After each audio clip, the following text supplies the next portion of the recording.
지난 금요일에 발생한 전국 지자체 행정 전산망의 마비 사태는 우리 정부에 많은 중요한 과제를 던져주고 있습니다.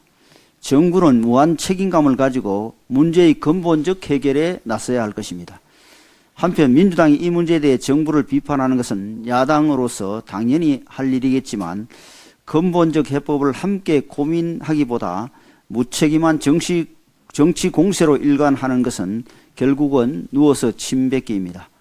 2020년 초중고 온라인 수업 시스템 마비, 2021년 코로나 백신 예약 시스템 접속 장애 등 문재인 정부 하에서도 중요한 국가 전산망이 마비된 경우가 드물지 않았기 때문입니다. 거듭되는 국가 전산망의 마비는 특정 정부의 잘못이라기보다는 2004년 전자정부의 도입 이래 역대 정부에서 누적된 문제의 결과로 보입니다. 정부와 국회가 이제 힘을 합쳐 근본적인 해법을 고민할 때가 되었습니다. 이번 마비 사태와 관련해 전문가들이 공통적으로 지적하고 있는 첫 번째 문제는 대기업의 공공 소프트웨어 사업 참여 제한입니다.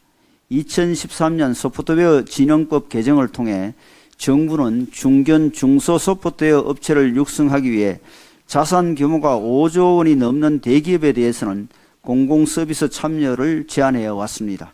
하지만 법의 취지와는 달리 대기업과 중소기업의 기술 격차가 줄어들지 않았고 중소업체가 구축한 공공전산망은 이따금 마비 사태를 일으켰습니다.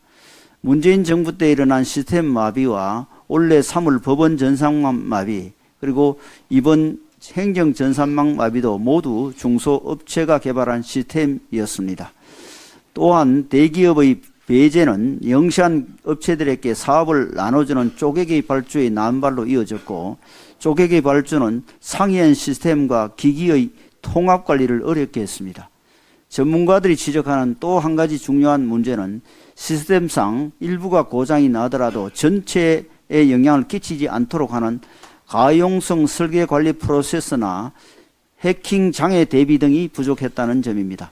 복잡한 시스템에 문제가 일어나는 것은 있을 수 있지만 문제가 일어나면 문제를 국지화하고 신속히 교정할 수 있도록 해야 하는데 이러한 컨틴전시 플랜에서 취약점을 노출했다는 것입니다.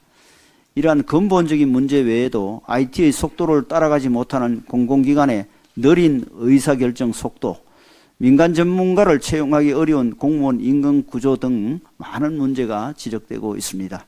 행정전산망은 국가기관 전산망의 하나로서 다시는 이런 장시간에 걸친 전반적 마비가 일어나서는 안 됩니다. 정부는 이번 마비 사태를 국가안보 차원의 문제로 중대하게 바라보고 이번에 지적된 다양한 문제점에 대해 근본적인 대책을 마련해야 합니다. 현재 가장 필요한 것 중 하나는 국가기관 전산망의 경우 기술력이 높은 대기업의 참여를 가능하게 하는 것이라고 생각합니다. 그동안 공공전산망의 마비가 몇 차례 일어나면서 현재는 국가안보와 신기술 분야에서는 대기업의 참여가 가능해졌지만 여전히 진입장벽이 높다고 합니다. 국가 안보가 문제가 될 때 우리는 오직 기술력만 따질 뿐 대기업, 중소기업을 따져서는 안 됩니다. 행정전산망도 국가안보와 직결된 것이므로 이제는 여야 공의 인식의 전환이 필요할 때입니다. 물론 중소기업의 육성 또한 포기할 수 없는 가치이기 때문에 정부와 국회가 두 마리 토끼를 잡을 수 있는 방안을 함께 마련하기 위해 노력하겠습니다.